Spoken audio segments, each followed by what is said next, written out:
এই বলছি, ওরা আবার ওইটা শুরু করবে না তো? কোনটা? ঝগড়া দুজনে মিলে আবার সেটা শুরু করবে না তো? এসব বাজে বাজে কথা বলছিস কেন? চুপ কর। এই তুই চুপ কর, তুই চুপ কর। আমার তো মনে হচ্ছে খুব শিগগিরই শুরু হলো বলে।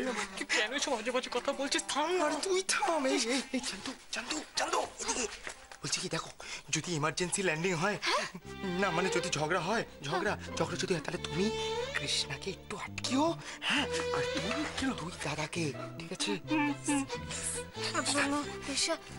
সরি, কৃষ্ণা থেকে আমি আর পড়ে বাবা অসম্ভবের কাছে আমার দ্বারা হবে না। হাই মহারানী, কেমন আছো? এর মধ্যে তো তোমার সঙ্গে দেখাই হয়নি, তাই না? এই তো অর্জুন, আমি খুব ভালো আছি।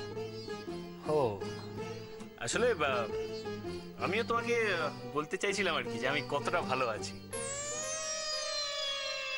কি জানো তো, অনেকদিন পর না আমার মুডটা ফাটাফাটি আছে, মনটা একবারে ফুরফুরে হয়ে রয়েছে। আজকে আমি ডিসাইড করলাম এই যে সবাইকে নিয়ে একটু সিনেমা দেখে আসি। আর শুধু তাই নয়, সিনেমা দেখার পর আমরা কি করবো বলো তো? একটা ভালো রেস্টুরেন্টে গিয়ে আচ্ছা সে ডিনার করবো। তা যাও না অর্জুন, এইসব কথা আমাকে শোনাতে কেন এসেছো?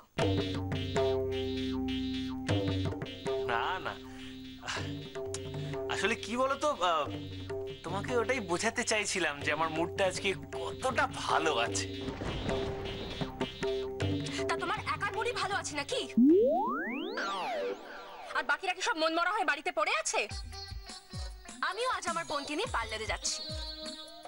আমরা অনেকটা টাইম স্পেন্ড করব। ওহো হো হো হো, এটাই তো তোমার আর আমার মধ্যে তফাৎ মহারানী, দেখেছো তো? তুমি ভালো আছো বলে তুমি শুধু তোমার বোনকে নিয়ে একা একা চললে পার্লারে নিজে সাজতে। জামা দেখো, আমি সবাইকে একসঙ্গে নিয়ে কিন্তু বেরোচ্ছি। বুঝতে পারছি তুমি এখনো আগের মতো স্বার্থপরই রয়ে গেছো।